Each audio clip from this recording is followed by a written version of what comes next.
तो भाई मुँह करने जा रही हूँ आज daily vlogging start, daily vlog डाल रहा चैलेंज।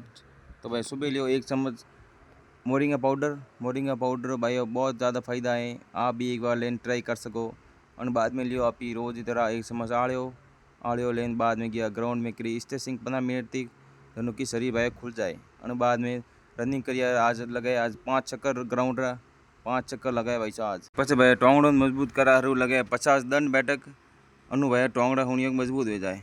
और पसे करियो वो स्क्वाड इटोरस में कोई है तो कोई वो करिए। बाद में अभी आई गया घर, हम ही घर आए ने खादी रोटी और हिनौन करें बस आप कर लियो कॉम कि भाई घर पड़ी मोटर तैयार करनी भाई बॉडी बने कॉम हाले को नहीं घर धंधो भी करना पड़े।